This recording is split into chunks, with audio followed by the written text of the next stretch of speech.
The Saline Solution presents Naked, the podcast series that pairs it all: real life experiences, how they were dealt with, and the lessons learned.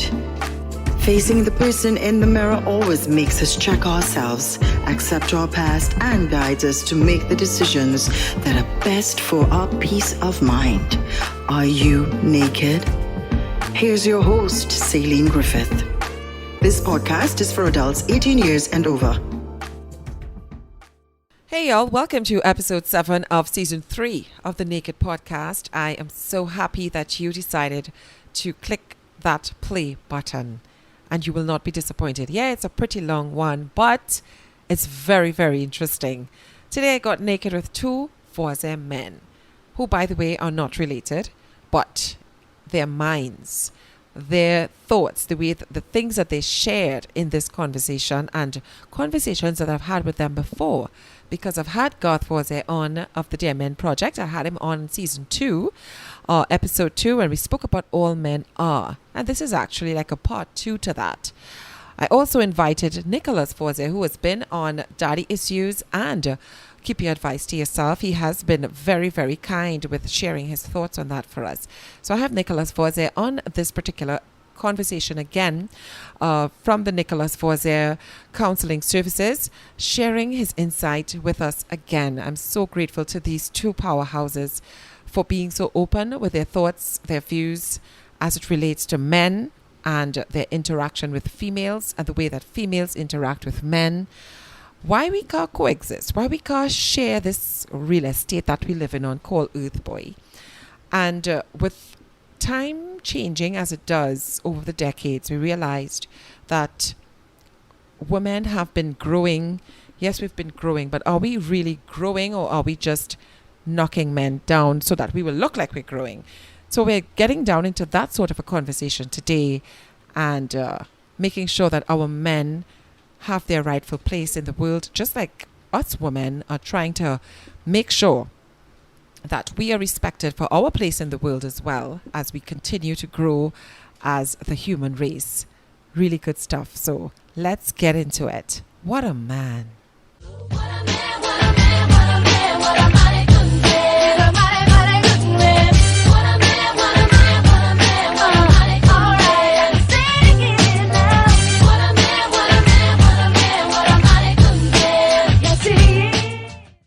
Garth, I know in our conversation in season 2, we were talking about all men are and some of the ways that men are viewed in society. And that was a beautiful conversation because we delved into how men grew up, or how we all grew up, and the things that affect us and the choices that we make later on in life. But now that we're in an age of women and we're realizing our space in the world, it tends to reach to a point where we're trying to overtake. And I, as a woman, I can say this because I've seen it. I've heard it several times, and I'm pretty much disgusted by it, because just as much as we have a place in the world as women, so do you guys. So when I hear things like male toxicity and all of these kinds of things, it's very uncomfortable to hear that, especially when you believe that there are good men out there. So, and I know that, and congratulations on your show, The Fellas, on TV6. I know that your guys have been doing a great job there. So congratulations on the show. And I loved that you have that forum for the guys, for your fellow men to talk, and for females to see how you all think as well. All right. And so tell me how... I appreciate that. Tell me how you've been receiving, what kind of feedback have you been receiving with regards to that? Having this show, the things that you all spoke about so far. So first of all, thank you for having me back on your show. I enjoyed the first part, and this part I know will be fun because we talk about things that are right up my alley. So as you mentioned, we do have The Fellas that's on TV6, Delson Charles and Christopher Crossley, two of my co-hosts that are definitely involved and engaged in trying to create a safe platform for men and women. And the reason why I say and women, become and tune into the show as well, which will lead me into the feedback. The feedback has been awesome. I think a lot of people, like when something comes up and you're like, well, I didn't know I needed this, but I needed it. I think a lot of people have seen it from that angle where like, hey, I didn't really know we needed this, but I like the content. I can relate to some of it. She can relate to some of it. So the feedback has been pleasantly surprising, especially for the culture that we have in Caribbean. So that was good. And then the top Sean, we try to have a bunch of topics that range for different types of people, because we are all different types of people. You know, we look at the Caribbean countries and we look at Trinidad and Tobago as with so many different backgrounds and so many different environments that people come from. We cannot just focus on one thing. We have to have things from mental health and suicide prevention to the list that men and women have. You know, so it has been received pretty well so far, and I think for us now going into a couple episodes in, it is only going to get better. Agreed. Nice. Agreed.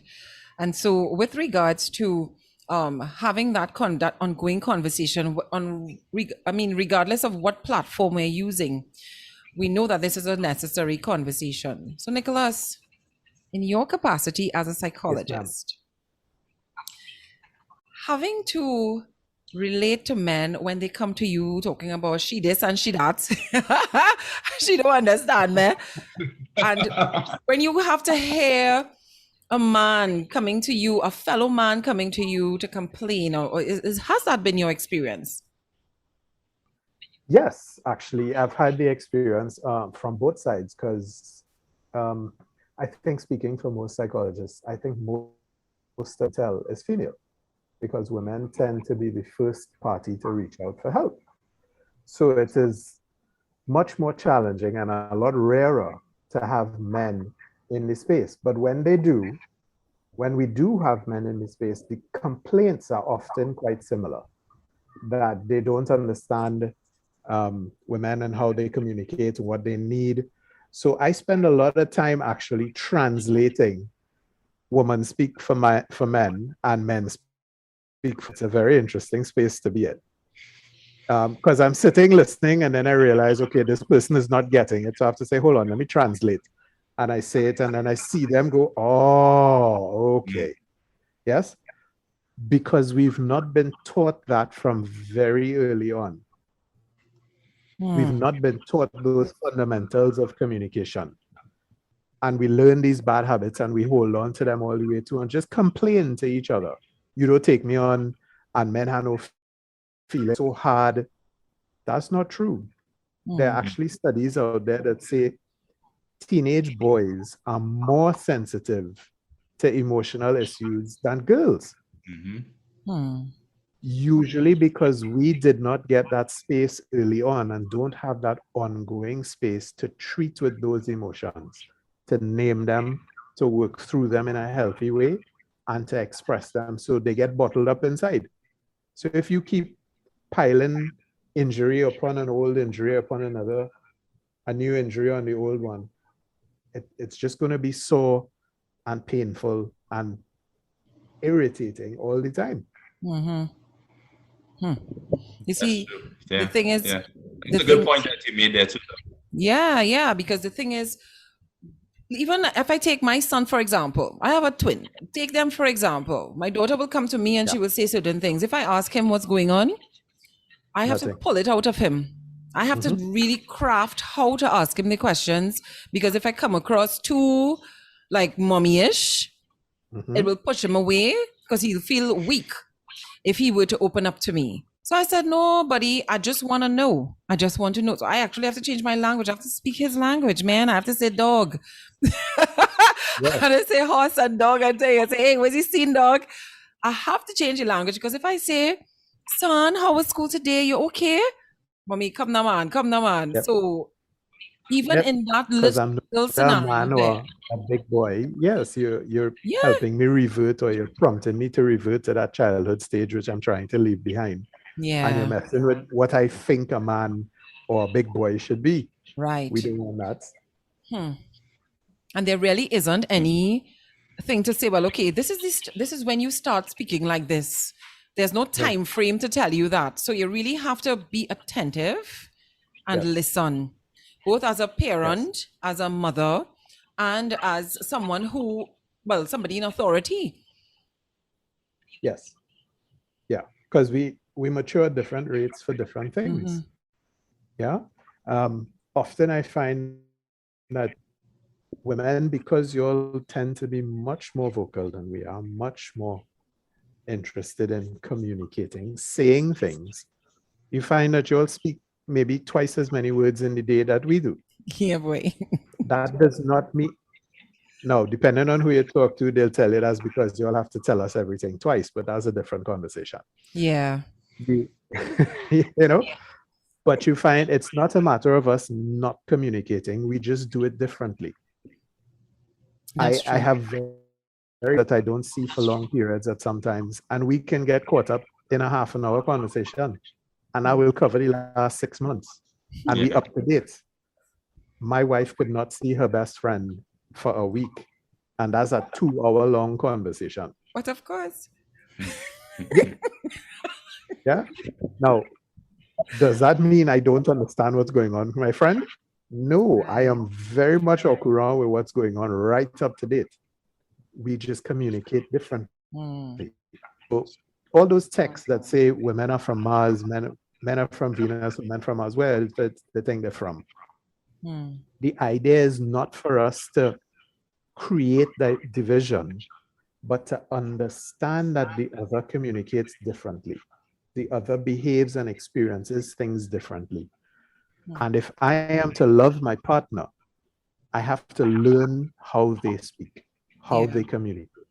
And similarly, they have to do for me.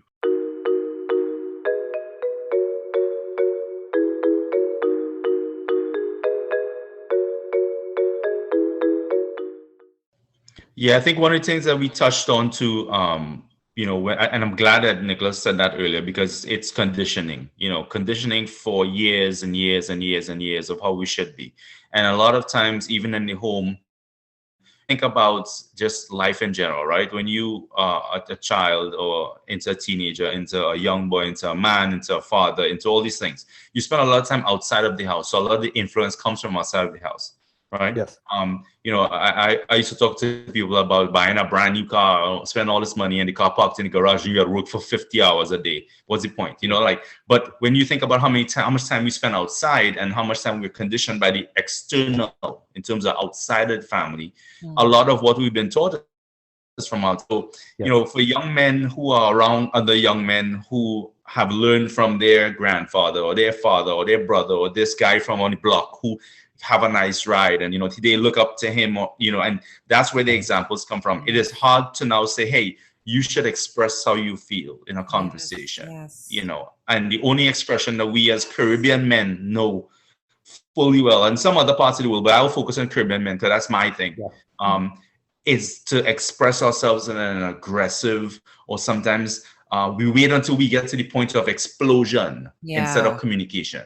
Yes. And that's what we talk. It kind of tied into what you mentioned earlier about, with the feedback about toxic masculinity and all this stuff. And recently I had to put up something that said toxic women destroy men too, that because is so we've true. put a gender.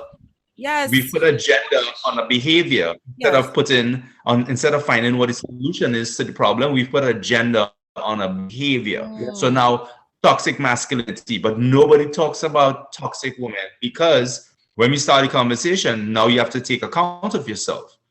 And when we do that, you are also imperfect. Yes. You also have work to do. But it's easier to say that because guess what? If I continue to come at men, and I say at men, with the same type of conversation, and the men are not saying anything, they're not defending themselves, they're not expressing themselves, they're not communicating effectively, guess what? I'm going to continue to come at you because I know you're not going to respond to it. Right. But you come at a woman and tell her how toxic her behavior is, she will tell you why. She will say, well, listen, this is how I am, and you have to understand me. For men, it's like, all right, okay, honey, all right, it's fine. And that's what we've been conditioned to do. It might just get worse. Yeah, the behavior itself might just get worse. Yeah, it will get worse. It will get worse. Because it's more internal. It's more internal now. So, Nicholas, where did this term toxic masculinity in the world of psychology, where did that come from? Give this label and everybody just literally using it like a little hole all over the place. The word like a spell. Very much like very much like daddy issues, it's become a term in pop psychology. Yeah. Yeah. Because we've recognized that the version of masculinity that obtained previously was quite oppressive. Yeah. So it was do as I say and not as I do, and don't question me. And we write because we have X, Y, and you only have XX. That's not what it's about. But we've swung the pendulum the other way so much because I think a lot of the radical feminist agenda, and not just feminism is a good thing. That equalization is a good Correct. thing. Correct. Equalization, not sameness. But that radical feminism that's rejecting everything male and saying, well, you know what? Just burn the whole thing down because men put it up there, so it have to be bad. Yeah. It's contaminated by association. Now you have some pushback so that, as God said, we don't complain, we're just taking it. And there's an entire agenda on television to portray men now as idiots. Oh, gosh, boy. And it's been for now decades.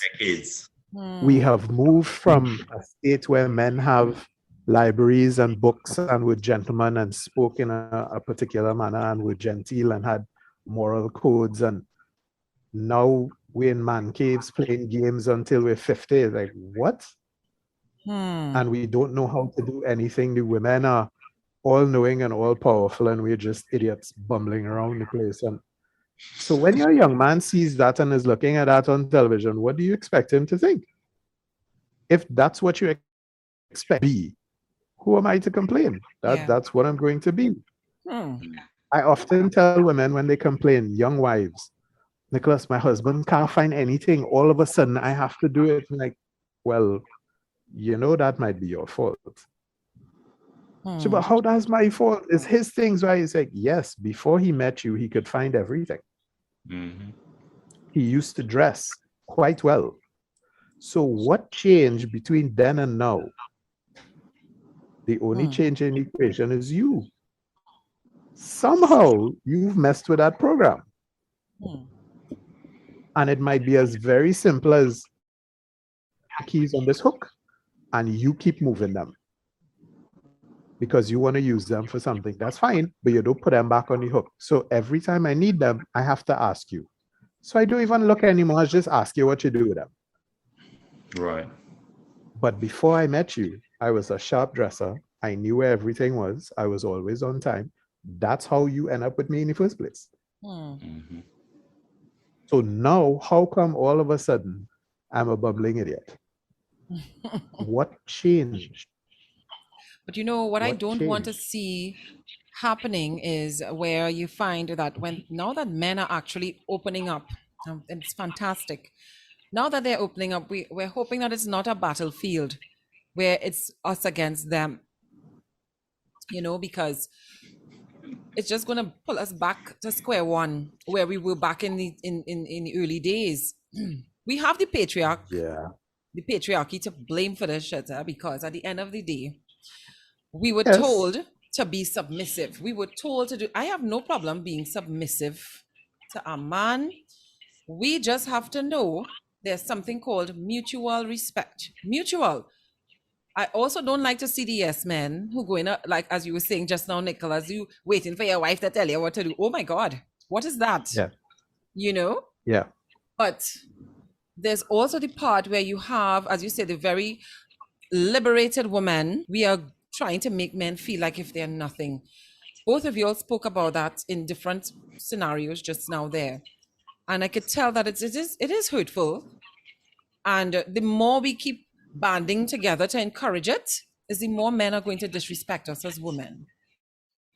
How are we not seeing this? Well, I'm glad you said that. I'm glad you said that and not one of us. No, but it's glad the truth. You said it. It is the truth. You will see it all the time. Yeah. There's an ad on television for a shopping site who will remain unnamed because I don't have money to pay copyright. Yeah. And this cartoon character who lives in a high tower and can't get down but has long hair is waiting for her prince to come rescue her. I saw it. Yes? You saw it, Garth? So all of a sudden, Mm-mm. You didn't see it? Yeah. Okay. well, all of a sudden and it's of course it's checking all of the boxes, right? So all the political correctness. So she's no Yes. longer a pale princess, right? She's a princess of color. Yeah. And she orders herself a ladder that is delivered, and she climbs up her tower and rides off and creates a hairdressing empire. And she's on the cover of magazines, and she's rich and whatnot. Wow. And yes, wonderful, perfect. Yeah. And it ends with her walking off in a very swanky manner, swaggering away. And the comment is, "And what about the prince?" And she just flicks it off, and you get a kind of, huh, Yeah. I saw that. and walks off without him. So So what's the message we're selling? So the image that we have has been like this for a while now. Every time we have a shift in the society, we have where these things are now programmed to us on the television, right? Because remember, in order for us to shift, and then if you look at how the television came up, it was propaganda. So in order for us to shift, they have to program us. So like that commercial, I don't have to see that commercial to understand what it meant, because you just explained it perfectly, because I could tell you where I was going. So it's back to now what you were saying earlier, where you said it's not men versus women. Well, it is men versus women at this point in time. It has become men versus women.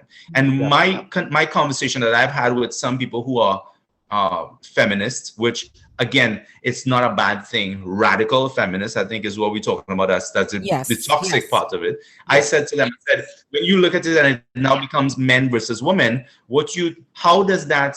And I was good at math, so I want to know, what's the equation? Men versus women means we're going to be equal, and that's what we're striving for: equality, sameness. What are we striving for? Because if you think about it, if I continue to push you deeper and deeper in a hole, how are we equal if this is your agenda?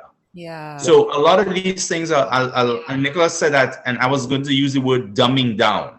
They're dumbing down what a man is, because if they dumb that down, they can make themselves look better. But if you think about it clinically, Nicholas, it sounds like abuse, because it's like you are now attacking a core to make him feel less of a man, so you can be more of a person, which could come along with like a narcissistic trait. So we're looking at different ways of looking of God, how do we now, how do we make listen, you don't even have time on this podcast for me, trust me. But it's how do we now make you feel less than so we can feel more than? And how is, to me, I'm like, well, how does it matter that we're now equal? Because there's a lot of things that men could do, and there's other things women could do, and there's other things that men can't do and women can't do. And this is how the roles have been played in life. And yes, we have the negatives, right? What is life with positive negatives? That's life. But what their focus is how deep in our hole we can put men so we can feel better about ourselves. Then that itself is toxic. Because where is the growth? Nicholas, I know you've had well, there's no growth. There's this false reality in their mind of what they think better is, or what better than is, and what stronger looks like, and what independent looks like, which I hate the word independent, and I know hate is a strong word, but I dislike independence a lot, because like ignorance versus arrogance, they use it in the wrong context. Correct. Yep. And the word they need to learn is interdependence, where we both. That's true. Exactly. Interdependence. We both need to learn interdependence. But which one is easier to fling around? Independence. Because in a song, I'm independent, all my independent women. Okay, all the independent women. Well, then don't complain when you don't get somebody who could be a partner with you in any relationship.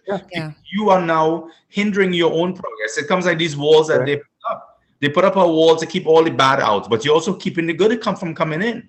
But don't you think it's a do process? That, and then we want to know why. I think it's a process. Nothing is absolute in this life. There's nothing that can happen like with the snap of a finger. So where it took so many years, centuries even, for us to get to the point where there's equality, or fighting for women to know what their place is, to get educated, to do the jobs that men would have normally done before. It took so long to get to that place. So now we're at another junction where women feeling themselves is like, oh my God, I reach. Let me show him where it is. But I think we're going to get to that point of interdependency at some point. We're going to get there. But that's good. That's good. But what I've said constantly now when I get this conversation started is that there is where everything around men, this is also on men themselves. So I never go to one side and not come back to the other. I'm coming back to the men. Men are allowing it to happen to them by not learning or making a choice to be effective communicators, because they can learn. They can. Yes. The other part about that is that I mention this all the time. Things around us, everything around us is changing, from transgender to LGBTQ to all these other things are changing except men. We're the only thing that's not changing. We continue to keep this narrative from when they had a king and a prince and all these other things. We continue to keep that, but we expect our results to be different. So it's like insanity because we're not changing anything. Nothing. I think that may have to do with the fact that men no longer are involved in child rearing. We're not in a home. So if you don't have a father teaching you how to be a man, who's teaching you? And I know all the feminists are going to jump up and say, well, mommy can't teach you how to be a man. Mommy don't know anything about being a man. Mommy knows how to respond to a man, but she doesn't know what it is to be a man. And I made a statement recently that we've lost our maturation rituals. So that graduation into manhood that all cultures had at one point or another, we've lost them in the Western world very much. In the developing and developed world, we've lost them. So we don't have a ritual, and the ritual usually requires you exert yourself in some manner to prove that you can now be that man. And once you're there, the other men say, yeah, good job, you made it. And now these are the responsibilities that go with being this man, and you have to let go of the childish things. We have adult men sitting down playing video games all weekend and not paying attention to their wives. Do not get me started with video games, Nicholas.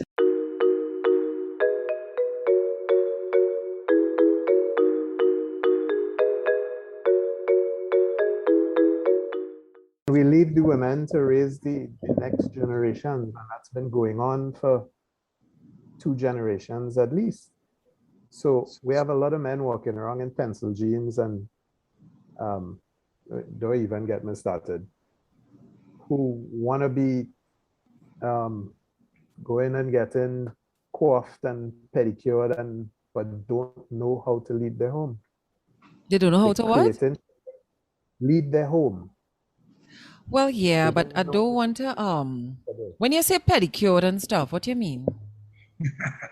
Literally that, spending way because I have no problem with it. I don't come by me with no crusty toes, but I have no issue with it. Sweetie, but when your priority is that. As what, right, yes.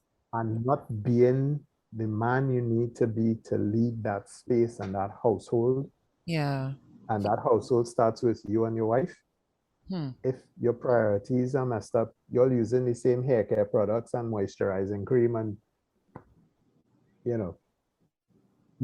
if the priorities are not there and being the best version of you and trying to become what TV tells you you should be, you're going to get lost. You're going to get lost. How is that woman going to fall if she can't trust you to be strong enough to lead? And by strong enough to lead, I don't mean dictatorial or aggressive, but that certainty and confidence that you need to have when you're in that position.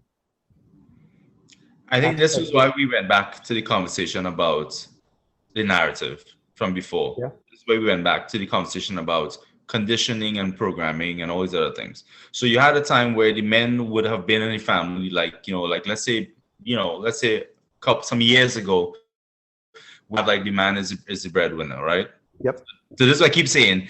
Everything around us is changing except us. And we have to be aware of that, because the women are supposed to be able to go to work. They are supposed to thrive. They're supposed to be self-sufficient. They're supposed to be all these other things. We are both supposed to be that way.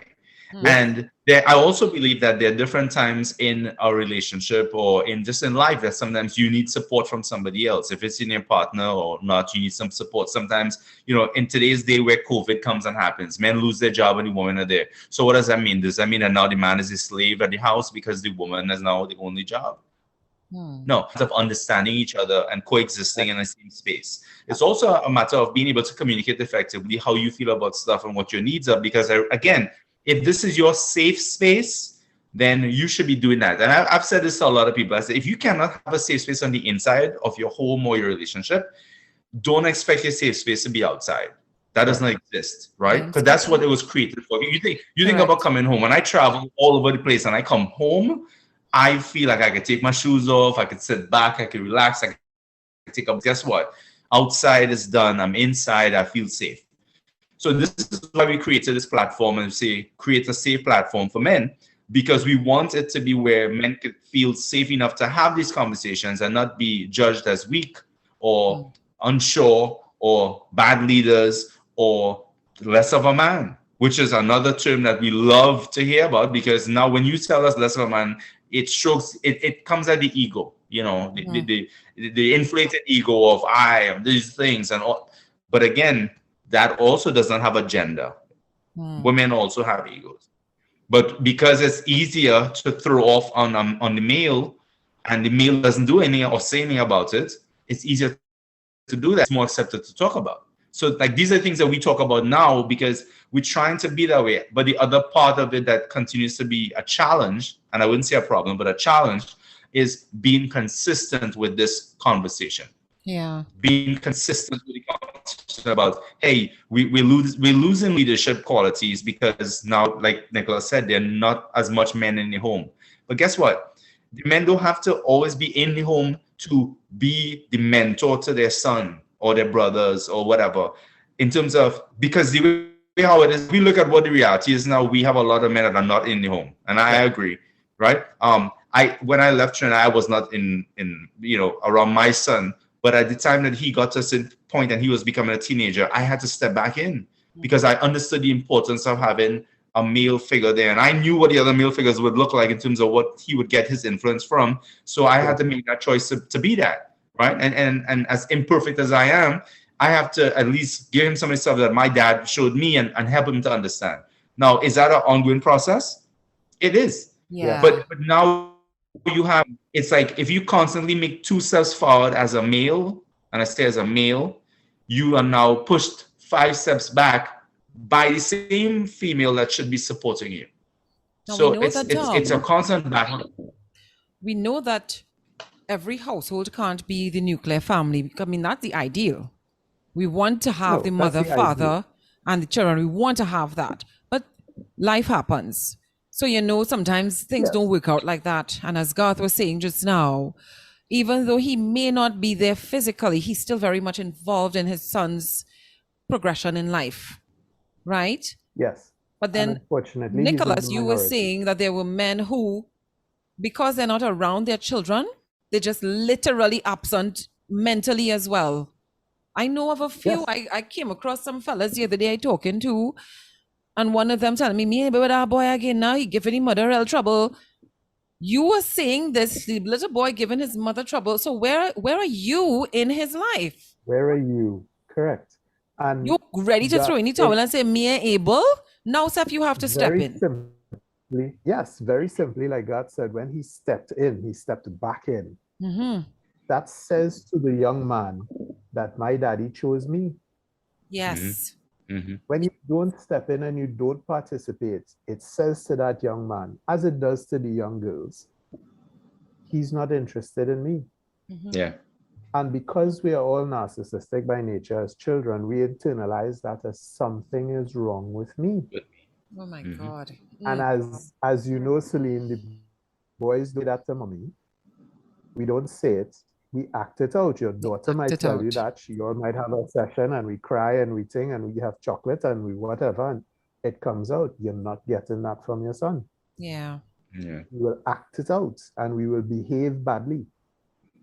And we will repeat those terrible lessons that we learn out there and take it out on. I have many cases where the mummies are asking me, well, Nicholas, why is he so angry with me? So because you're the parent that's available. Hmm. He's angry with daddy, but daddy ain't there. Yeah. So you're the outlet. You are the outlet, Correct. you getting the brunt of it. Or he may feel you are the reason daddy is not here. So Nicholas, I like the fact that you said that, right? Because that's interesting. With all the movements and all the feminist stuff happening and all that kind of stuff, Right. do you think that sometimes that's correct? A lot of times it's the woman in the relationship that is part of the problem why somebody not making these choices. In terms, I say part of it because I know part of it comes from even that man's environment where he came from and what he's learned. But do you think that sometimes with all these, because we have not been able to communicate or coexist sometimes, because we don't coexist in the same space, we have coexist in the same experience, right? Yes. It is that, do you think that sometimes the women have a huge part to play in terms of the father not being involved as much with the kids? Most definitely. And I'll take that very focused in the Trinidad and Tobago experience with the manner in which historically treated with fathers and mothers in separation and maintenance and alimony, telling them nonsense like, so give the lady her children and you now come out of rehab and this man has been taking care of these children every day by himself for the last 5-6 years. And you telling me give the lady her children? How am I supposed to deal with that? Right. I will tell you how most of us will deal with it. We will pay the money and say, I done with that. Yeah. Because that is the court saying that is effectively the country telling your horse, we don't care about you as a parent. Just pay the money. Yeah, boy. So now, in fairness, not every decision is like that, but there are too many like that. Exactly. There are too many. Too many instances where women have used the system to cause pain to their partner, Oh my gosh. well, their former partner, because they're trying to get him back for not being with me. And we now have this great mess where there is literally mommy versus daddy. And it's a bacchanal and a quarrel and a thing all the time. Which is absolutely self-centered. Right? Yeah. Because, and this is why I say, like, so what you find there, and that's a prime example of what we were talking about earlier, in terms of how can I put you so deep in a hole that you devalue your own self after I devalue you. Wow. So now it's a constant thing to go at a man, right? We talk about women who voice their opinions. Yeah. Oh, well, you know, and a strong woman will tell you how she feels, and she would voice her opinions, and she would say this and she would say that, and she will get any shit from a man. Okay, all right. Hey, listen, I'm all for you communicating with me effectively. That don't mean yell. That don't mean shout. That don't mean devalue me. That don't mean call me names. That don't mean tell me what I'm not doing. That don't tell me that, hey, remember that last time when this happened and you think you're not no man? It doesn't mean none of those things. No. But you see, you have to understand this. We also as men have given them the tools. Yes. We've given them the tools. And when we give them the tools and we talk about, well, you know, like it's like a man who opens up. A man opens up and he says, hey, babe, let me tell you something. I want to talk to you. Okay, we sit down and we have a conversation. And I want to tell you how I feel about it. And she says, okay, cool. You know, she'll listen. She listened to him. 2 days after, something come up that she disliked. She bring that same thing he just opened up and tell her. So his vulnerability was just weaponized against him. Correct. She bring that up and she threw it in his face. Guess where he going next time? Not to you. Not Not to to you. you. Not to you.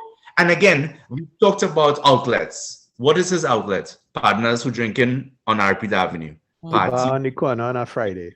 Party. A lime on a Saturday with them boys and them who half of them have no relationship but giving the advice. Right? Video games in the basement or in the dungeon in your man cave. Like so now it's like if you are not the safe space and you are not the outlet, what do you expect you know, and this is why I keep saying it has to be where we find this common ground of communication, because nobody could read somebody else's mind, male or female. Correct. And the women want to be understood, they want to be respected, they want to be Yes. cared for, they want to show love and affection, but yet still they don't want to reciprocate that to the men, because for years men have not shown that that's what they want. All men want respect. That's what they think. That's all men want. God. No love and affection, just respect.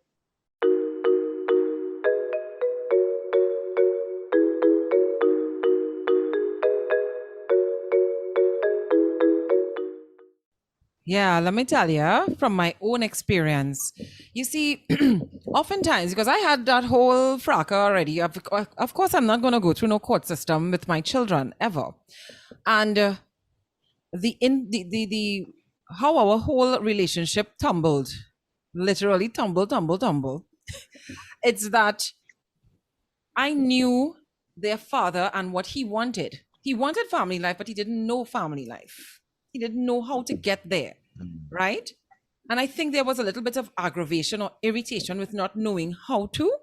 And I come there with my strong ass self, not trying to tell him what to do, but, you know, seeing that and being compassionate, I was trying to say, well, you know, maybe you could do this or you could do that. But for you to say to a man something like that, you could say it how nicely they're going to receive it. If they're not accustomed to the experience that is, it's going to be received as you're telling them what to do. And I think that's what he was pushing back against. I never knew it until we had to separate for a while. I mean, it was tumultuous for, how old are my children now? 15? So for like 13 out of those 15 years is only bacchanal between the two of us. We only literally back and forth. 1 minute we're good, next minute we're not good. And when we're not good, it's because of something he would have said to me or something he would have done in a very strong-armed kind of a way. And I don't take strong-arming, because I also don't want to be the kind of woman with the pushback and I'm an independent woman. I am not that kind of woman. And that is what used to irritate me, because I am like, I am here trying to encourage you. Let's communicate. I am trying to do what we're supposed to be doing as women. And yet I didn't get that. So it was a bit of disappointment on my part as well, to say, well, here it is, I'm trying to be a good woman, doing all the things, I'm saying it to you nicely and all of these kinds of things, and yet it's not being received as such. So it was still the same bacchanal. And when I get to that point where you are ignoring me, that's when you rile up the bull in me, and I start to cuss and carry on. So it was always bacchanal. Until recently I had to say to myself, take some time apart. We haven't spoken for a few months. And then just so all of a sudden recently, he's like, you know, I could talk to you very calmly, because he's a calm person. I am not. And we will sit down. We sat down, we had the conversation, but I found that we were going back and forth still, with not being able to understand each other's viewpoint. And I said to myself, this is the father of my children, whom I respect. Regardless of what, I still have respect for him because he's doing his part as a father. So I said, you know what? Maybe it's okay that we don't understand each other, but let's at least try to be cordial. My children noticed that their father and I were talking. And you know what they said to me? Oh God, don't do that now, don't do that now. They liked when we were not speaking, because there wasn't the bacchanal. So now that we are talking again, they say, oh God, mommy, don't do that now. You see that laughing thing? And you had to call daddy to find out why he's saying they don't like that. So you see already what has already been inculcated in their minds is that they have the mommy against daddy scenario. Yes. So noticing that, I said, everything pertaining to the both of them going forward, I'm going to consult with him. Even if he doesn't do it with me, I'm trying to do my part as a mother, as a female, raising both a male and a female, because he has his space in their life as well. He has his relationship with them. Because we live in two different households, it may not necessarily be the same type of parenting. And he's not the kind of person who I could say, let's have the same kind of parenting approach, even though we're in two different households. Me tell the man that. So I said, okay, I know he's not going to harm my children, our children, I should say. He's not going to harm them. I am not going to harm them. So I will just have to trust in what he's doing. But Nicholas, take it. Nicholas, please take it. It takes a Please lot. take it. There's a whole lot there to jump on. Oh my gosh, yes. start, I think the beginning, the communication was clearly missing from the outset. Yep. Mm-hmm. So that Absolutely. we were not on the same page as far as how we would talk to each other, how we communicate, what we build family. And that's not an uncommon mistake. Yeah. That's not an uncommon error. Many people getting married don't even have that conversation. They assume the other person is attached to me by the genitals, so they know what I'm thinking. And I know what they're thinking, so they can finish my sentences. So I don't have to tell them. That's not true. You have to have the conversations. Yeah. And the bad communication, it does not start with your relationship or his relationship with you or your relationship with him. It started back in the house, his family of origin, where Yeah. instead of learning that a criticism doesn't have to be rebuffed all the time, it may actually have some truth in it, and you can learn and grow from that. Instead of learning how to resolve the problem, we get taught how to win the fight, which don't help nobody. These Because Voisin men, G's and Ages.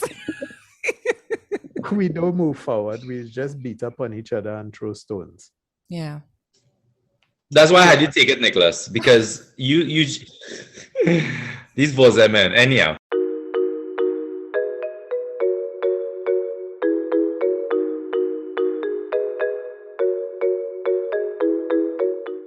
You mentioned something there, and I believe any man that listening to this right now, when I'm about to say, I think any man can relate to this. How many times have you had an argument with a female in a relationship, and she say, "I can't win with you, I can't win enough." Yes. Right? Because it's been ingrained. It's been ingrained already, from programming on television to different environments to book to mentor to men versus women. It's been ingrained. And if it's a man versus women, it's like Barca versus another group. It's like Ronaldo versus Messi. Somebody have to win. And until somebody win, a draw is not going to be fine. Yeah. So it's a winning type of thing. It's a comparison type of thing. It's who did it better, who did it worse. I'm the better parent. You're not. You come from a good family. I didn't. You this, you that. So it's a lot of comparison. It's a lot of winning. So any man listen to this here, email me or message me and tell me you can relate to this. Because guess what? You're talking about winning. You hear the words, but like, I can't win with you, And I have heard that words come to me, and I've said, what winning? Like, what are we trying to win? To be winning, it's one-upmanship. Who's because exactly. So it's not winning. To me, it's not, I was like, I don't want to win. So you can win if you want to. No. It's not, but exactly. So this is why we keep having these conversations. This is why these conversations have to be consistent. This is why, we have to encourage people to get stuff like mentorship, young men and men, mentorship, which is something that seems to be of the past. There's no more mentorship anybody. It's just BT, VH1. There's just Spotify, all these other things that we can listen to. And some or some rapper telling you what to look like or dress like. So a lot of that programming still, but nothing in a positive. And that's why I say these conversations have to be consistent. Nicholas has to continue to encourage the men to tell other men about coming to therapy and getting help and having a conversation. Because yes, a woman will come and she would talk from the start. Sometimes she come in, Nicholas, let me tell you, this man, but the man will come in the first couple of times and he'd be like, bro, I don't need to be here. She just tell me I need to come. And then the second session, maybe he said the same thing, but guess what? The third, fourth session, he started to say, watch my bro, I really don't feel like I have value in the house now. All she said me is things I'm not doing. And you find that men, they will say these things when the woman is not around. Has that been your experience, Nicholas? Because men speak differently when women are around. Yeah.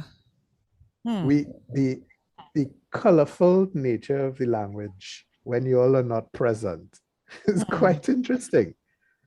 The way Garth and I might communicate if you were not here, Celine, is very different because you're present. Yeah, understood. I have had conversations with husbands and boyfriends in my office where I said to the wife, okay, so excuse us a second, please. And I put them out. And then the colorful conversation bubbles to the surface because I need him to hear me as one man speaking to another man. Exactly. So I can put down some of the formality of the professional space and connect with him on that level and let him know, bro, I hear you, but this is what is going on here and this is what I need you to do. And that's what I think is important, because that's why you know, like, even finding a name to the show, we had to use a name that could be really like it, because you want to talk to these men and say, okay, yeah, I understand that this is what you know and all you know, but we need to make some changes. We need to be better as men. I mean, everybody have work to do, you know, every day. Like, Yeah. even yesterday, I had some stuff I had to read, and I was like, geez, I've been doing this for so long and making the same mistake. You know what I mean? And this is the thing. It's not a matter of being perfect. It's not a matter. And you know, Celine, you mentioned something earlier about like good men, and it's not even a matter of being a good man. It's a matter of being the right man in that relationship. Yeah. You know, and that's what you find, and that's why, like, I continue to put stuff out there that continues to challenge a lot of these people and what they keep saying, because I'm like, in order for anything to change with us, we have to challenge. We have to be uncomfortable. In order to grow, we have to be uncomfortable. But then also, also in order to grow, we have to be in the right environment. Yes. You are growing out in the desert. You see, we're growing out in the deserts. Cactus. That's what growing in the desert. You see what growing in the fields. Food to eat, to nourish your body. Which field you want to be in? What are you trying to create? Because the cactus is what we have right now, men versus women. It's all those things that storing a bunch of stuff on the inside, but when you keep touching it, it keep hurting you. Yeah. And it grew out to the toughest soil. So guess what? It's tough. It's tough. It's real tough. It's real tough. And this is why I keep saying we have to have these constant conversations. If we have to have two voices on the same podcast, we have to have two voices on the same podcast. If we have to create something else, we have to create something else. But we have to be consistent. And people like you, Celine, who are creating a forum for men to talk about that is what we need more of, instead of saying, all right, an empowerment workshop for women tomorrow, and we're going to talk about all the things that the men are doing, and let's empower you so you can be independent and you can do your own thing, and you could come out of the building without the hair putting down, and we could buy a ladder, and we could get a ladder, and we could walk away, and you don't need a man for nothing. Yeah.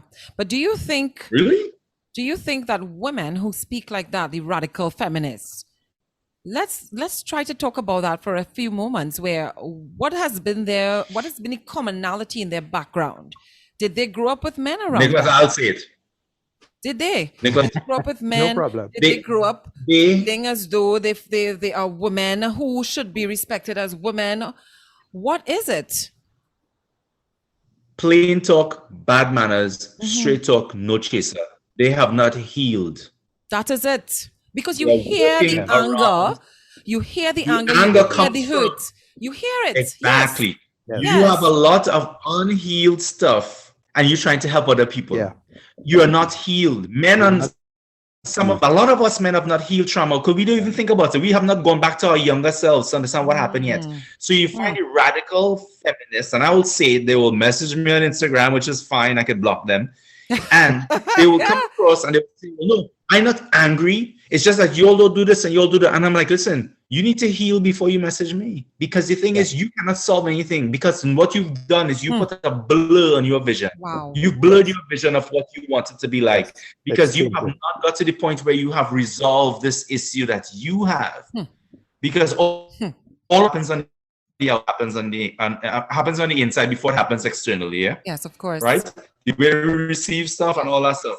So the main thing for me with this, it's that you all have unresolved stuff and you need to heal. Well, Garth, I think we're gonna get a lot of very interesting commentary after this. But I love that. That's beautiful. That is beautiful. Not only in my practice, but I also teach or help facilitate a marriage preparation course. And a large percentage of women, this is anecdotal evidence, I'm not taking surveys, will give up their job to be a housewife if they could. Women? If they found themselves in the right, if they find themselves in the right circumstances with the right partner. I mean, the main factor here is money. Yes? Yes, of course. We all gotta work. Many of them will give up that career and chasing that to be a housewife. I had a woman, a young lady who is, a young upcoming professional. She's going to go places. Say, Nicholas, I really hope we win the lotto. I'm like, well, yeah, we all do. I'm like, but why? Because I want to be a housewife. But housewife has now become such a dirty word that it is annotated by just a housewife. Oh, gotcha. Since when is taking care of a home and Just. children a minor pursuit? Yeah, boy. Just. Yeah. As There if is a you are lot of not work. using your full potential in there. Yeah. Now, again, and just to reiterate it so they don't think we missed it, God, we are not advocating the patriarchy. We are not saying women should be chained to the kitchen sink. None of the thing, none of that. You should have choice. There should be equality of treatment, not the same treatment. Mm-hmm. I agree. Because we are not the same. We are made different and complementary for a reason. You see, that's what we were saying, right? We were talking about the fact that if you look at comparison and all these other things, right? And you just said something that we've been talking about without putting a label on it, to be complementary. Yes. Because we are different, and we are different with similarities, but we are different. We are all different. This idea of, oh, well, we're all the same. No, we're not. We're not all the same. And the thing is, we're supposed to complement each other. Just as if, like I said to you, that we mentioned earlier, in a relationship, the amount of things that happen in life, sometimes you need somebody to put a little bit more effort. Sometimes that person doesn't have to put as much. But this is harmony. And that's why I am not an advocate to talk about balance in life. I don't think there's anything such thing as balance. This is just me personally. I think there has to be a harmony with stuff. Things have to flow into each other, because one day you have to work all week. One day I'll have to travel Monday to Sunday. And then next week I have 4 days off to just chill out and be able to do what I need to do. So there has to be a harmony in your life, just like you have to compliment the person that you're with. And complimentary does not mean monetary. It doesn't mean monetary. It does, and you know what's a big thing? You know what's a big thing we're doing right now? A lot of things we're doing right now, especially now that the fact that we have men who are now in certain positions that they may not have been before. Now we're saying, well, if he doesn't bring this to the table, he's less of a man. Yes. No, hey, you have time, I tell you, on this podcast, Celine. If he doesn't bring this to the table, he's less of a man. Because in your mind, so this is what confuses me. So you have changed. You have now become, you've morphed into a different type of woman in 2021, but yet still, you're still placing the same values on the man that's on him centuries ago. Correct. So now his worth is only what he brings to the table, which happened when he was the one that was the only breadwinner. You were at home raising 3 and 4 kids. Now you're saying the same thing applies to him in 2021 when everything is changing. How does that make sense? And this is where the argument starts up. And now this is where we talk about the win mentality. The win. I need to win. Wow. Because I'm making more money than you, because every company now has to have a woman CEO or a woman VP, just like they have to have a person of color in the company. Somebody who's but there's different sexual orientation. Yeah. Yes. Exactly. Now you have to have that. So now you get the job and you making all this money. He's a laborer. Is he less than you? Is that all he brings to the table? Again, back to the win. I need to win. Even with the laborers and stuff like that. And I would not have a problem with that if there wasn't a certain behavior that was associated with it. But that's a whole other conversation, because I have seen it before. There's a behavior with people who, and I oftentimes say, why would one behave differently from the other in terms of values? I'm looking at the core values here. Whereas you see a man, and I'm not saying that men who work in corporate are not the same way, because some of them good sleazy too. Yes. So, and they have very decent men who are laborers. Very, very decent men who are laborers. But I'm saying in terms of the majority, you have found that there's a behavior associated with that kind of thing. So I, being someone who brought myself up in a certain way, my parents brought me up in a certain way, I will not necessarily look in that direction, not trying to sound discriminatory, but just to save yourself from getting into a situation You say, well, okay, I ain't going to try that. That's like saying you don't want your child to go to a junior sec as opposed to them going to the prestige school because you think everything's going to be okay until you're in the situation and you realize it's not that much different. Because we heard the accent there, Celine. We heard the accent. no. What accent? I went to the people junior sec. Everybody thinks I went Bishops, and I was like, where are they getting this thing from? So because I chose to speak properly, you see how why didn't say what junior sec you went to? I say that on my last episode. I went Eldo Brown, and then I went to the Green Machine, darling. I went Eldo Brown too. What do you mean? Yes. Nice. So it's weird that we have that we distinguish somebody's behavior or associate somebody's behavior with where they are at in life or what they're doing. But sometimes you really can't help it because you see the trends now. So it's like a lotto. It's like you're taking a chance on somebody. Because when I met my children's father, he was a laborer. I mean, he worked his way up and all of that, but he was a laborer too. And if I remembered an old boyfriend of mine who was this big laureate or whatever, he's a writer now, telling me, oh, so you're for the laborer type. I would never forget that sentence, that comment that he made. Because I am like, when he found out that I was pregnant, you know what the man tell me? Wait, God, you know what the man tell me? The same writer one. When he found out I was pregnant and he was upset that I was pregnant for the laborer man. And not for him. He said, if I was in Trinidad, I would have pushed you down the steps. That's what our man tell me. Wow. Whereas their father made sure that I was safe for every step throughout my pregnancy. Look at that. Yes. So you had to take a chance. It's interesting that you would bring this up because I had a conversation like this recently with a young woman who's now going to add more letters behind her name. Yep, she's going for qualification number 3. So letters behind and in front. And the potential has no letters at all. So I had to say to her, be sure that he can manage in the circles in which you will now have to be spending some time. Because if he's not comfortable, that can cause a severe amount of friction. Of course. He won't handle it well. Yeah. She said, no, he's quite eloquent and he gets along with them. I was like, sure. But that is very different now because you're not there. Right. When you're being called away to conferences and have to go and write papers and be sure he understands and can manage that. I'm not saying he can't. I'm saying you all need to have the conversation. I don't know.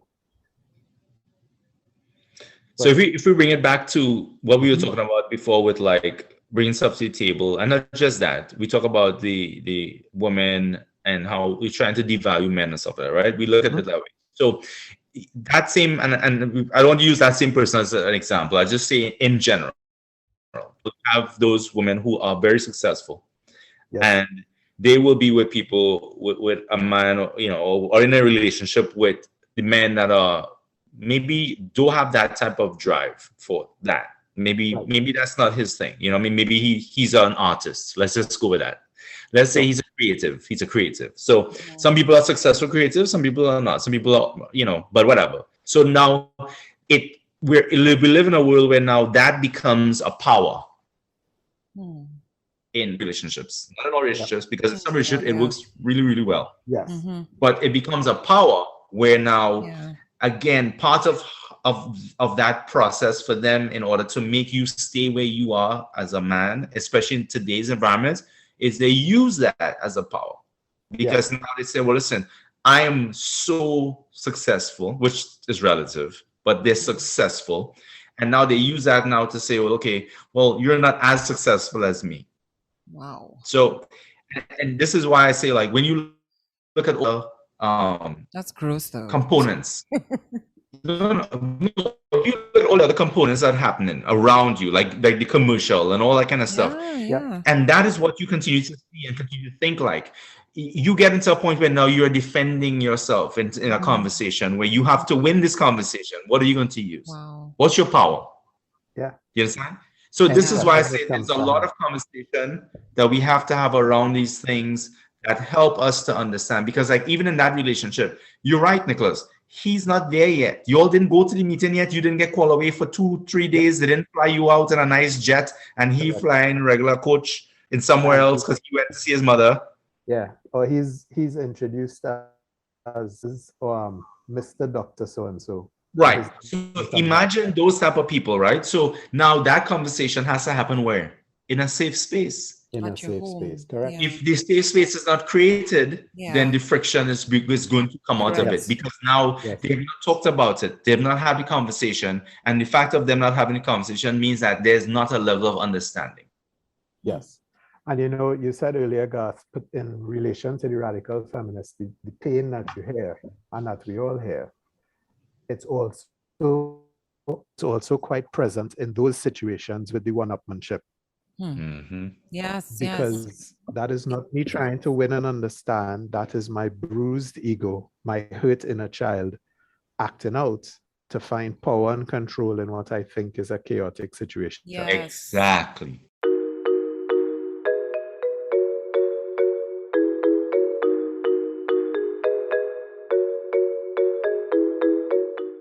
I think what Nicholas was saying, and that's why I was glad that he jumped in and said that, because it's now a win situation. It's now who's more powerful in their perception.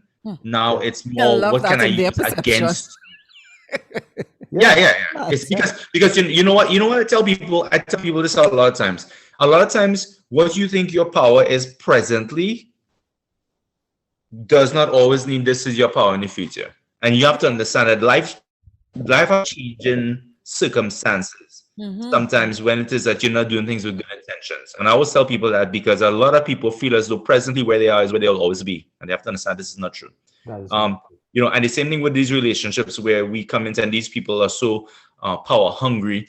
And especially when it comes now where people are looking at it like, well, you know, I can do this and you can't for now. You know, and that's why you have to have a harmony in a relationship, because you never know what can happen.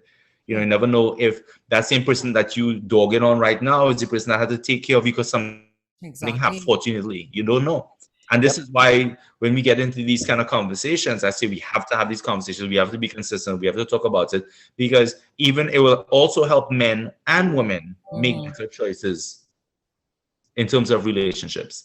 Because like, okay, my family that I come from, my dad and my mom are from two different walks of life. Okay. Definitely. But I saw both negative and positive, and I chose which ones I want to take from. Some negative I still have to work on, but most positives that I saw them work on certain things together, and I saw different things happen. Like I saw when my dad would drop my mom to work, that I would be in the car behind because I was heading around the same way, and I would see them talking. And one day I came home and I said to them, I said, what you all be talking about? So like, what you all talking about? You all just leave the house and you're talking for the entire ride. You're talking all the way down to work. Like what? And she said, that's what we do. We have this conversation because sometimes we can't talk about stuff at the house. So when we're in the car, we're talking to the children. So then when it comes to the point of now having to work on different things, they were on the same page. There are many instances I've seen them work together. So now guess what? Fortunately and unfortunately, I'm coming out into the world now thinking this is normal. Culture shock. So I come out thinking, hey, listen, I come out into the world now thinking, okay, good. So if I'm in a relationship, my parents work together and they solve some stuff. Most stuff, you know, them parents didn't tell you and you didn't see it because they used to do it behind closed doors. But I come out to the world and thankfully, my parents are still together. Yes. Right? I look at it like, okay, they're still together and they worked on certain things and they did this and they did that. And then I ask myself now at this point, why am I so unsuccessful when it comes to relationships? And I had to take a step back and say, okay, what did your inner child, what did you learn when you were growing up? I learned that my parents used to talk to each other. I learned that my dad will get up in the morning time and put the teacup, the coffee, the sugar, the plates, everything on the desk. When she gets up from sleep, she will come and she will just make the coffee every morning without fail. That's what I learned. So guess what I decide I will do? I'm going to see that now into my relationships. And guess what? I don't drink coffee. Or I could do that for myself. Like, you have to do that every day. Or what is you want to talk about? Oh my God. Right? So now guess what happened? That main ingredient of what I think success relationship looks like is now outside the door, and everything else now is a trial and error for me because I don't know. Yeah. So it comes a lot from the environment that they come from. It comes from who you choose to be in an environment with. It comes from what your expectations are. And anybody that tell me, any lady, that me, I have no expectations of the man I'm with, you should be that man. Because the expectation that you have is that you have no expectations. Yeah. That is a fallacy. Everybody goes in with expectations. We may not always recognize them, but we do have them. These Voisin, man. These Voisin. You know why, Celine? Because I paid attention to you. I pay attention. I'm one of those attention. Yeah.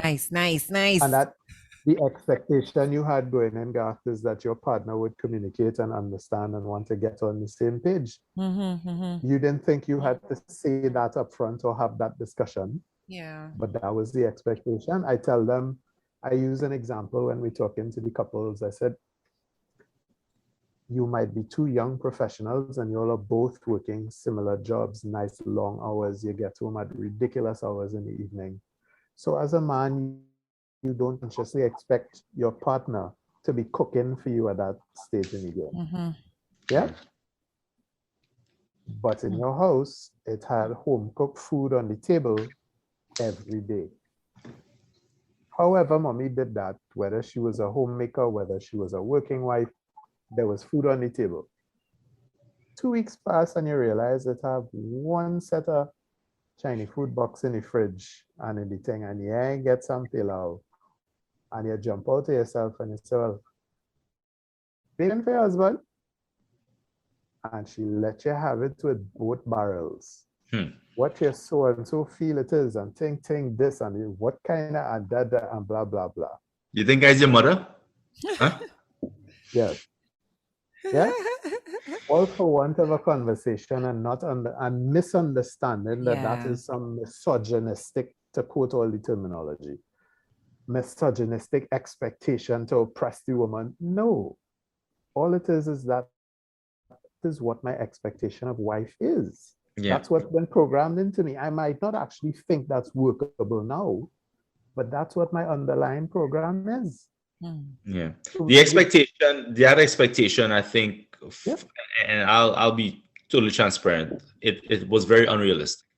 It was unrealistic because a lot of times, and I had this discussion with my son, and, hopefully he's not too ashamed about his father right now, but I had this conversation with my son. I was saying to him, don't make the same mistake I made.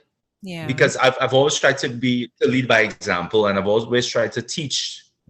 I teach more of the failures than the success in my family. Like with my nieces, my kids and stuff, I try to teach them a lot of the failures because I don't want them to make the same mistake. They will, and I get that.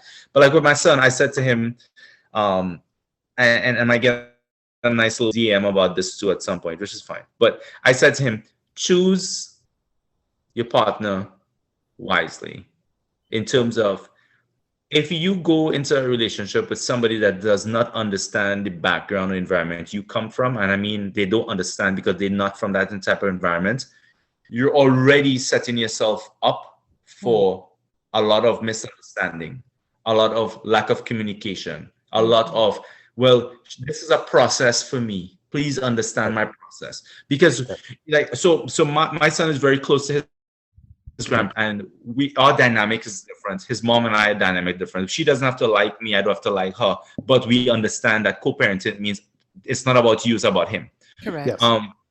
And the fact that we are all involved, so when there's a birthday, she's there, everybody's there, her fiance or whoever, he comes there, and everybody's there. And one time we went on a trip somewhere, and I picked them up in New York, both of them, the couple, him and her, and my son, and I had my girlfriend at the time in the car. We went to get something to eat. And my son kept saying to me, Dad, this is weird. And I was like, what do you mean it's weird? He's like, we're all in the same car, traveling to go get something to eat in a different country. That's not weird to you? And I said, no. I said, it's a sign of maturity. That's because right. now, Yes. because we have to understand. Yes. Now, again, nothing is perfect. Yeah, Trust yeah. me. You it's would have not. gone No, through of a course certain not. process. But I had before to let that. him know too the fact that you have to choose somebody who you don't have as much challenges. And which means it's going to eliminate some people. Yes. I like them, but it will eliminate some people because now they have to be able to come out of understand what the expectation is from the jump. You know what I mean? Like you are so used to going to buy your grandparents every Sunday. She don't talk to her grandparents. You are used to seeing your mother and father have a conversation. She come from a home where it's just her father or it's just her mother, and the mother, the father, nowhere involved in the conversation. So they don't talk to each other. If he see her, he will curse her out. If she see him, she will curse him out. Okay. So how do you explain now how necessary you going up to your grandparents' house is, or how necessary FaceTime with your parents, even though they're not together, is to you? This is why conversations are so important. This is why communication, when you're speaking to someone, you have to listen to the things that they're not saying, because Yes. the young lady may not necessarily have a similar background, but she may have that drive to have a better life from what she experienced growing up. Yes. Right? And so if he could understand that from her psyche based on how she's operating all now, then he could know, okay, this is somebody that I could work with. I could build something with, even though she doesn't have a similar background to me. But to say Right. how some people, you can tell, it's just sometimes we are so blinded by the presence of this novelty that we're experiencing at a point in time. We're so blinded by that sometimes. You tend to say, oh gosh, but this will get better. I have learned out of We're not blinded. We ignore. We're not blinded. We ignore We're not it. blinded. Well, We true. purposely ignore, hoping it will get better. It will get We better. ignore, and we have Well, I make that to stop mistake. pretending. I made We that have to mistake stop and I say, pretending no like way. we don't see. We have to stop pretending like we don't see these things in the beginning, because we all do. We see it. You're We sure right overlook. about that, Garth. We Yes. overlook and we ignore. We overlook and we ignore, and we take the things that are useful to us at that present time to say this will work. And we know, in fact, that because of those things that we don't want, we don't want at all or don't need, those things are going to be a problem in the future. We look at it presently and say, it's fine, it will get better, she will change, he will change. Yeah, because and that does not happen. A simple thing, like they always say, look at how a man treats his mother. Not just you. I'm just using the example, but it's not just for men, because you have to look at how a woman behaves with her parents as well to see how she will be in a relationship. But the old saying is, watch out, look at how a man treats his mother and you will know how he will treat you. But it is true, because his mother being the most important woman in his life, if she raised him right, because it has some mothers and they have mother ass. So, so if it is that he is respectful to his mother, you will see that he has a respect for authority, he has a respect for females, he has a respect for himself, most importantly, as a human being, most importantly. That's what I could live with. And I don't care what you do after that. I just wanna be somebody to someone, oh, I wanna be somebody to someone, oh, I never had nobody and no road home, I wanna be somebody to someone. Let me just jump in on those ignoring the flags. Yes. We ignore the flags not because we're blinded, but because we're afraid no one else will choose me. My female clients have said to me anyways, and one said these words. She said, Nicholas, all I want is to be chosen. Wow. And when I speak to my clients and I engage them, now that idea is a lot more crystallized in my mind, I hear it resonating a lot more in the choices that are made. That I will put up with this almost barbaric behavior because I'm afraid there's no one else to choose me. Wow. That sounds weird though, right? If you think about the amount of people that are in the world, sounds weird. Yes. So I want to jump into something quick, and I want to ask this to both of you all since you're here. Have you ever heard a woman say, you know what? I messed that relationship up. I say it plenty times. But that's not good. I say it plenty. Have you literally heard a woman say, "Hey, listen, I mess up in that relationship and I lost. I think I messed that up, and that man was," and I don't like to use the word good man, but let's just go with narrative, right? Yeah. Yes. And that was a good man, and I messed that up. I think I really messed that up, because I will tell you, I have said in relationships, and I've said to people openly, that relationship that I lost, I messed that one up. I could tell you. Yeah. Well, just I've like how heard that you are in the very minority. rarely from women. Was that Nicholas? Very, very rarely have I heard that from women. I have heard, and again, because it's a therapeutic relationship, so we dig into those things a little differently. I have heard it there. But outside, in casual conversation, Right? not Yeah. really. But it's what I'm saying. So imagine if you look at relationships, right? Let's just take that one point and let's use that one point as a catalyst for the conversation. If we take that one point, we're saying that no woman really comes out and says, "Hey, I messed that relationship up with that man. That was a good man." So which means by not saying that, you're saying most relationships that don't work because Of the man. Yeah, that's basically what it says. If it is that the person can't come out and admit that what their role is. Yeah. And so you're right. The reason why I brought that up, exactly. The reason I brought that up is because if we're not acknowledging the fact that relationships are still involving two people, good relationships, bad relationships that work, relationships that don't work. They still involve two people, but yet so we constantly want to blame the one that's not going to say anything. Yeah. Is that human nature or is that a female thing? What do you think? Garth. Actually, I would say neither. I wouldn't want to blame that on nature nor ascribe it particularly to women. That is recent conditioning. Exactly. Okay. So that's what I'm saying.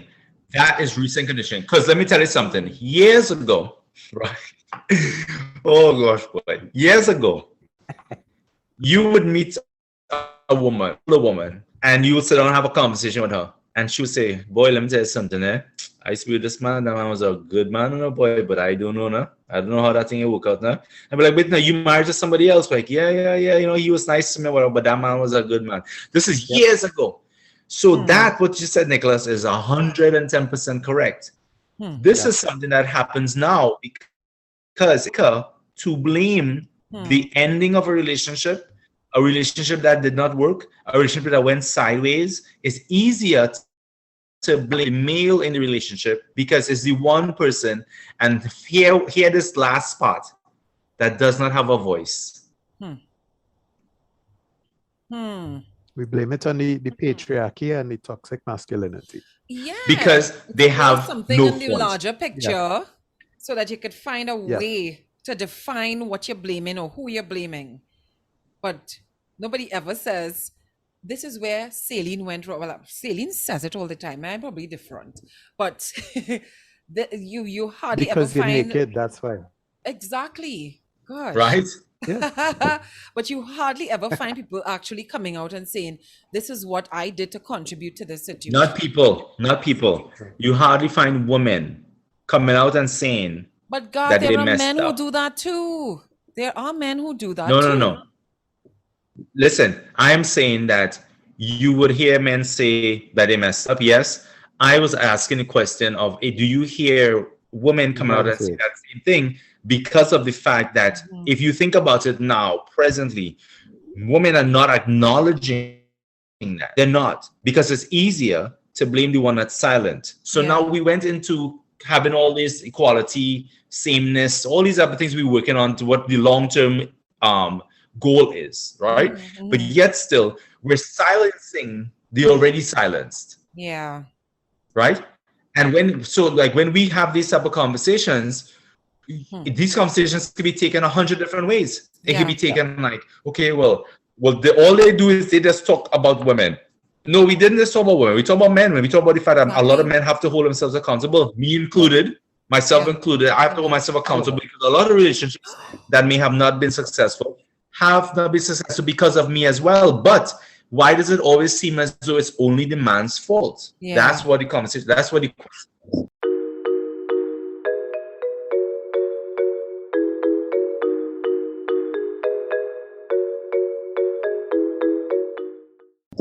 I have one question to ask you all before we close off. There's a man on social media who pissing off a lot of women. His name is Kevin Samuels.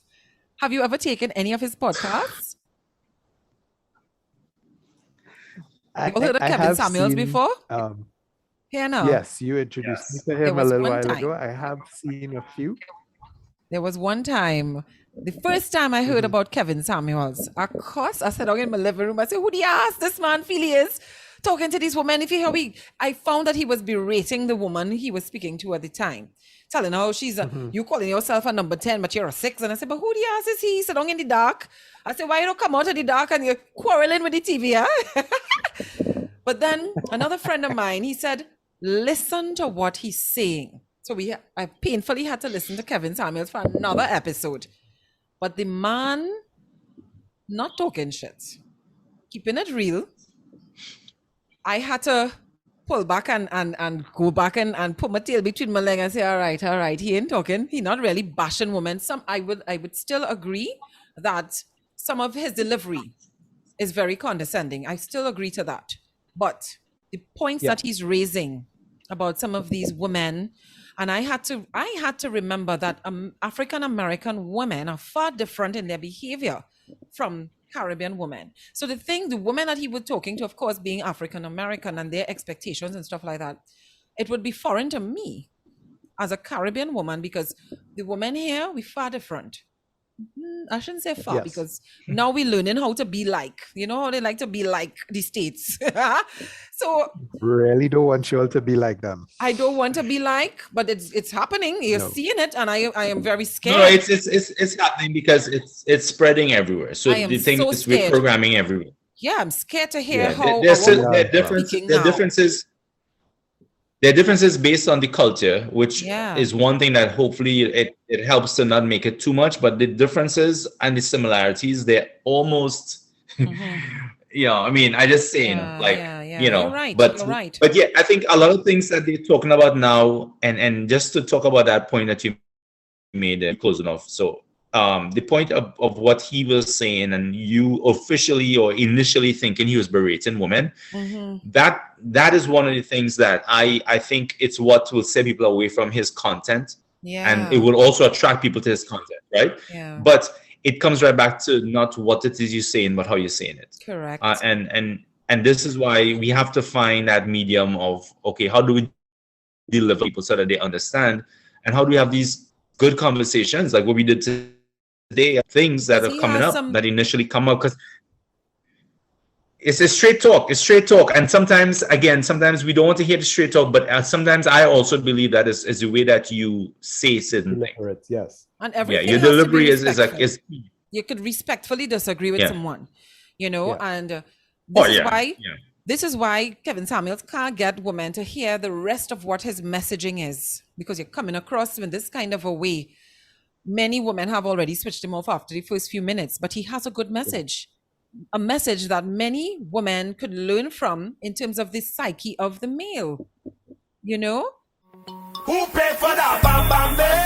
Who paid for that bam bam day? Who paid for that bam bam day? Who paid for that bam bam day? Big money spent on a bam bam day. Who paid for that bam bam day? Who paid for that bam bam day? Who paid for that bam bam day? It's new. It's not that new, but it's been happening, say, within the last decade, where women bare our bodies, all of the injections and the big bottom, the big breasts, and the almost nakedness on social media to attract a man. But I have been hearing from my conversations with men lately, they don't care about that. It's nice to watch, but they don't care about it in terms of their woman. Because I will tell you, Me and care. I am not going to do no surgery. First and foremost, I can't. I can't afford it. And secondly, I don't see the point.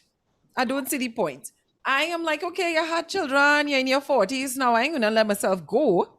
But at the same point in time, yes, you have a little punch or whatever. But I was surprised at how those conversations went down, where you think that you're hearing about other women saying they don't want to have sex in the dark.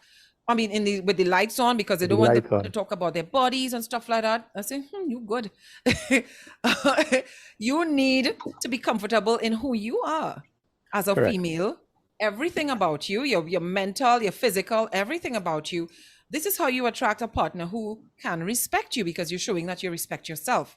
If you're showing that sign of weakness where you are ashamed of the body that God gave you, I am not saying that those who spend money on surgeries and stuff like that, they're not wrong fit, because if that's what pleases them, fine. But from a man's perspective, both of you, if you could share with the listeners, how do guys think about the need for a woman to do it? And do you think the women are doing it for men, or they're doing it for themselves and other women to watch at? Ooh. Garth, if you don't mind, I'll start off here and you could. So let's take it from the basic biology.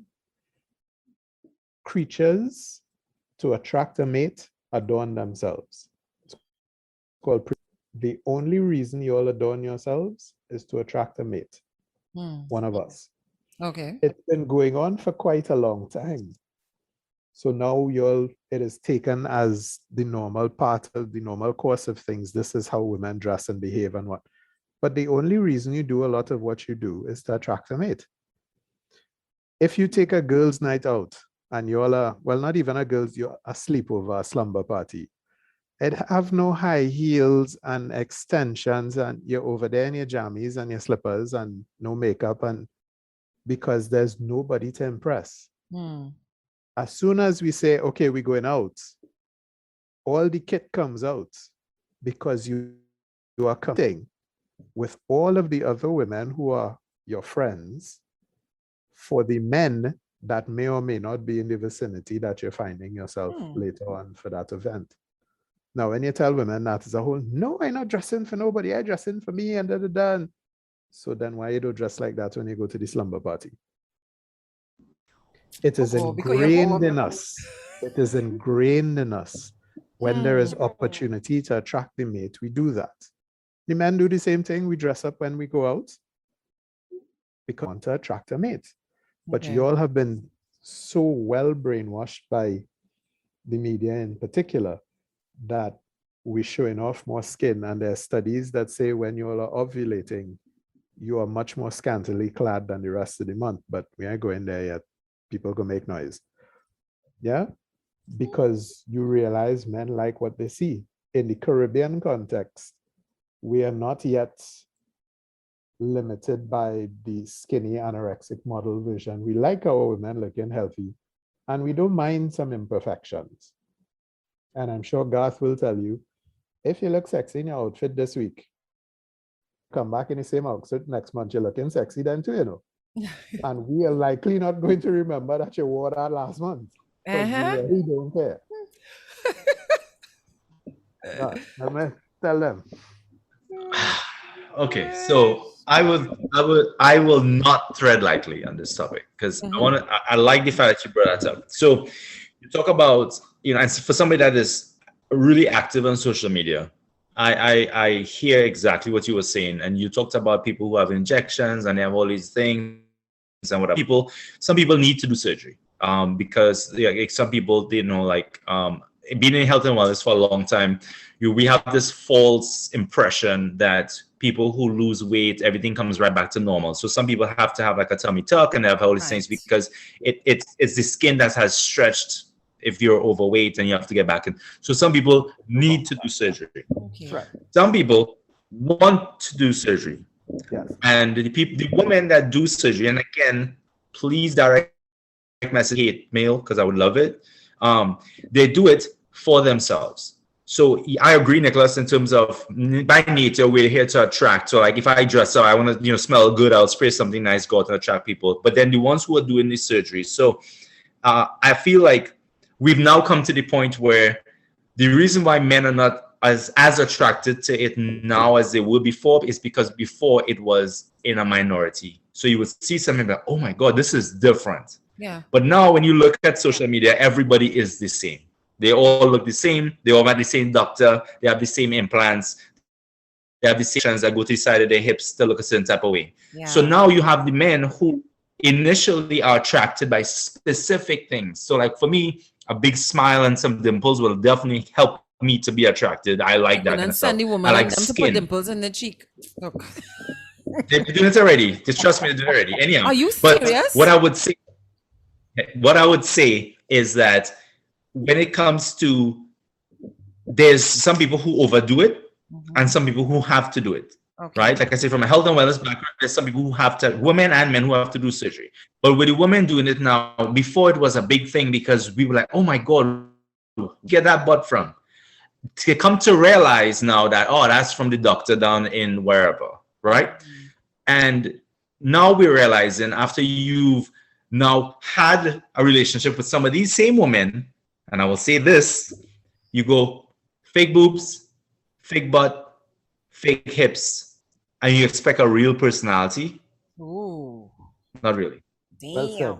So Well said. that's where I will leave that, because damn. now you find that they're no longer so hard to get. You can date somebody who had implants. You can date somebody who had a big butt. Any type of man and date one of these women.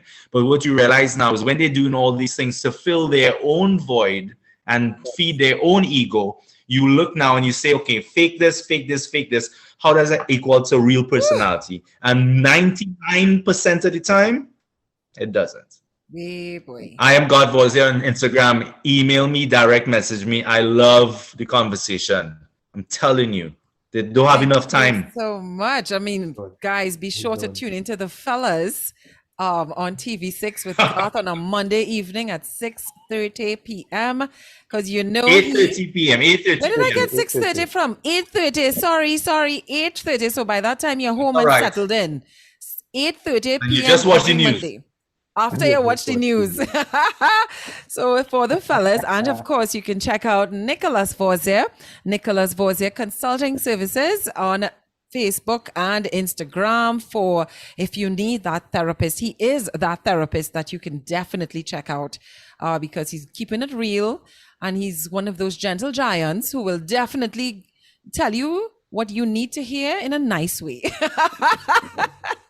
Thank you, Nicholas, Thank anything you want to say to the listeners before we close it off? Be brave enough to let the real you out there. Don't be afraid of a little bit of criticism. Don't be afraid to grow and change. And don't ever make excuses for loving somebody. Good, bad, and different. Yeah.